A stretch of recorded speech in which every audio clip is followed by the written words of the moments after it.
अगस्त के बाद 1 महीना तख्तापलट को होने के बाद लगातार कट्टरपंथियों से जुड़ी खबरें, अल्पसंख्यक हिंदू आबादी पर लगातार हमलों की खबरें थमने का नाम नहीं ले रही। और एक बार फिर पुलिस स्टेशन के अंदर जहां न्याय की उम्मीद लेकर कोई भी जाता है, वहां पर एक हिंदू का मर्डर किया गया, उसकी लिंचिंग की गई है। और सबसे पहले चलिए आपको उसी की तस्वीर दिखा देते हैं, क्योंकि ये खबर हैरान करने वाली, डराने वाली है। कैसे यूनुस सरकार कट्टरपंथियों को बल दे रही है, ऐसा लग रहा है इस तस्वीर को देखकर, इस खबर को देखकर। तस्वीर आपको पहले दिखा रहे हैं, ये जो शख्स आप देख रहे हैं, इसका कुर्ता आप खून में सना देख पा रहे होंगे। ये कुर्ता खून में इसलिए सना है क्योंकि अल्पसंख्यक हिंदू को इन्होंने मौत के घाट उतार दिया इस भीड़ ने, और उसी के खून से इस शख्स का कुर्ता सना हुआ है। तस्वीर आपको बांग्लादेश की दिखा रहे हैं, कैसे डरा रहे हैं वहां पर बांग्लादेश में अल्पसंख्यक हिंदुओं को।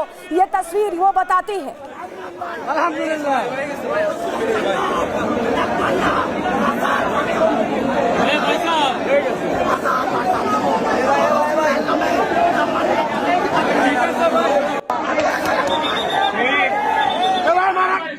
तो जिस अल्पसंख्यक हिंदू के खून से उस शख्स का कुर्ता रंगा था, देखिए कैसे मॉब लिंचिंग की गई। ये तस्वीर हम आपको साफ साफ नहीं दिखा सकते, ब्लर करके दिखानी पड़ रही है, क्योंकि ये तस्वीर अगर आप देखेंगे तो आपके रोंगटे खड़े हो जाएंगे, आपको डर लगने लगेगा कि आप एक ऐसे देश में एक हिंदू शख्स को ऐसे इस तरह से अल्पसंख्यक को डराते, दबाते, हमला करते देख रहे हैं कि क्या हालात है बांग्लादेश के, ये किसी से छिपा नहीं है। लेकिन तस्वीर तो हमने आपको दिखा दी कि कैसे भीड़ किसी की मौत लेने पर उतारू हो गई, उसकी किसी की जान लेने पर उतारू हो गई, उसे इस तरह से लिंचिंग कर मारा गया। हुआ क्या है बांग्लादेश में, वो जानकारी पहले आपको विस्तार से दे देते हैं कि पूरा मामला क्या है। देखिए, बांग्लादेश का खुलना में हिंदू युवक की सरेआम हत्या की गई। कट्टरपंथियों ने पुलिस स्टेशन के अंदर ही मौत के घाट उतारा उस शख्स को, पुलिस वालों के सामने। आप सोचिए, पुलिस जिस पर न्याय की जिम्मेदारी, वो उस पुलिस स्टेशन के अंदर मौजूद थी, और उसी के सामने पीट पीट कर मौत के घाट उतारा गया। बांग्लादेश पुलिस कट्टरपंथियों के सामने बेबस दिखाई दी, तमाशबीन बनी रही। पुलिस वालों के सामने ही हिंदुओं से बर्बरता की ये तस्वीर जब सामने आई तो रोंगटे खड़े हो गए, लेकिन वहां की पुलिस ने कोई एक्शन नहीं लिया, सब कुछ चुपचाप देखती रही। युवक पर लगाया गया था ईश निंदा का आरोप, और उसी आरोप को लेकर पुलिस के हवाले कर देते, लेकिन वहां पर भीड़ पहुंचती है और पुलिस के हाथ से उस शख्स को लेकर उसे तब तक पीटती है, तब तक मारती है, जब तक उसकी जान नहीं निकल जाती है। मृतक युवक का नाम उत्सव मंडल बताया जा रहा है, और हत्या के बाद भी थाने के बाहर कट्टरपंथियों ने जो प्रदर्शन किया, खून से रंगे कुर्तों की जो नुमाइश की, वो भी हमने आपको तस्वीरों में दिखाया है कि किस तरह के हालात बने हुए। लेकिन अब आपको बताते हैं, अब कई सवाल हैं। देखिए, अब कई सवाल हैं जो खड़े होते हैं, अभी जो हालात बन रहे हैं उसको लेकर कई सवाल खड़े होते हैं, क्योंकि बांग्लादेश में एक महीने से यही स्थिति बनी हुई है, और ये स्थिति बदलती नहीं दिखाई दे रही है। बांग्लादेश में ऐसा लग रहा है कि अब ये पाकिस्तान, अफगानिस्तान की तर्ज पर बदलता दिखाई दे रहा है। क्यों हम ऐसा कह रहे हैं, जानकारी आपके सामने रखते हैं। देखिए, तथ्य हैं उसके पीछे। बांग्लादेश में कट्टरपंथियों का लग रहा है बोलबाला हो रहा है, उन्हीं के इशारे पर सरकार चल रही है। क्यों ऐसा हम कह रहे हैं, क्योंकि ये अभी जो फैसले लिए जा रहे हैं यूनुस सरकार में, वो उसी की झलक देते हैं। प्लेट बदलेंगे विक्रांत जी, प्लेट बदलेंगे। बांग्लादेश में कट्टरपंथियों का लगातार यहाँ पर बोलबाला दिख रहा है, तालिबानी तरीके से इंसाफ अफगानिस्तान की तर्ज पर, पाकिस्तान की तर्ज पर चलते दिखाई दे रहे हैं। ईश निंदा करने वालों को तालिबानी सजा दी जा रही है, मॉब लिंचिंग कर दी जा रही है। हत्या के बाद मस्जिद से बाकायदा इसको लेकर घोषणा हुई, अनाउंसमेंट हुआ है, जैसे कि कोई बहुत बड़ी चीज कर ली हो, बहुत बड़ी विजय प्राप्त कर ली हो, ऐसा अनाउंसमेंट मस्जिद से किया गया।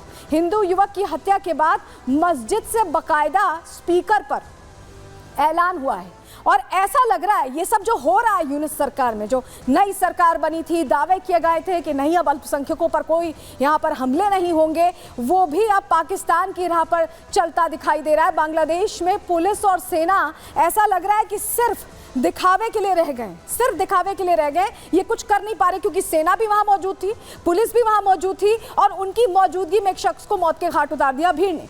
कट्टरपंथी हिंदुओं के खात्मे पर उतारू हो गए, उनका दमन करने पर उतारू हो गए हैं, ऐसा लग रहा है। तस्वीर बार बार ये सामने आ रही है, और ऐसी एक तस्वीर नहीं है, ये तस्वीर तो हमने आपको दिखाई, एक और तस्वीर आपको दिखाने जा रहे हैं, जहां खुलेआम बांग्लादेश में हत्या का ऐलान कैसे किया गया। आप सोच रहे होंगे, सोचिए, जिस मस्जिद से अजान होती है वहां पर यह ऐलान किया जा रहा है कि कट्टरपंथियों ने मौत के घाट उतार, ऐसा लग रहा है प्रचार किया जा रहा है, कोई तारीफ की जा रही। सुनिए एक बार आप सुनिए। सल्लल्लाहु अलैहि वसल्लम की কুতুবপিতা পুলিশ কমিশনারের বিল্ডিং এ আশ্রয় নিয়েছিল জনগণের গণপিটুনিতে সে মারা গেছে। অতএব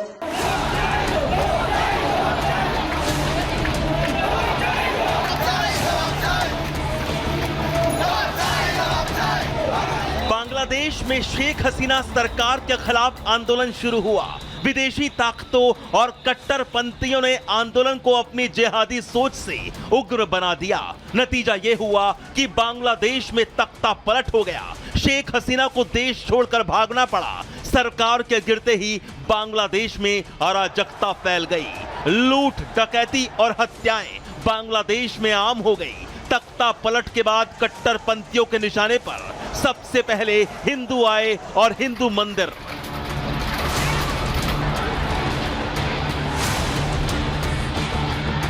बांग्लादेश की सेना और पुलिस के सामने ही हिंदुओं से मारपीट, लूट और घरों को आग लगाई जाने लगी। हिंदू महिलाओं की इज्जत से खिलवाड़ शुरू हो गया। लेकिन अब हालात बद से बदतर होते जा रहे हैं। कट्टरपंथी ईश निंदा का आरोप लगाकर हिंदुओं को न सिर्फ टारगेट कर रहे हैं, बल्कि पुलिस स्टेशन में घुसकर तालिबानी तरीके से उनकी हत्या तक कर दी जा रही है।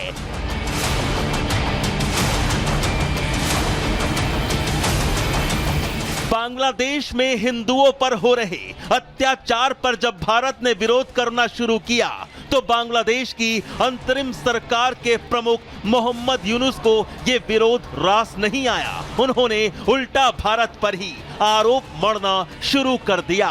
मोहम्मद यूनुस का कहना है कि बांग्लादेश में हिंदुओं पर हमले की घटनाओं को भारत ने बढ़ा चढ़ाकर पेश किया है। अल्पसंख्यकों पर हो रहे हमले सांप्रदायिक नहीं बल्कि राजनीति से प्रेरित हैं। और चलिए आगे बढ़ेंगे। बात जम्मू कश्मीर की करेंगे, जहां चुनाव होने वाले हैं और भारतीय जनता पार्टी ने अपना संकल्प पत्र जारी कर दिया है। इस वक्त की बड़ी खबर आपको बता रहे हैं, संकल्प पत्र जारी कर दिया गया है जम्मू कश्मीर के लिए बीजेपी की तरफ से। और संकल्प पत्र जारी करने के बाद गृह मंत्री अमित शाह ने बड़ी बातें कही। जम्मू कश्मीर को पूर्ण राज्य का दर्जा देने की बात यहां कही गई। अलगाववाद, आतंकवाद का सफाया करने का भी जिक्र इस संकल्प पत्र में दिखाई दे रहा है। आतंक समर्थकों पर श्वेत पत्र जारी करेंगे, ये भी कहा है अमित शाह ने। क्या कुछ और कहा है, सुनिए।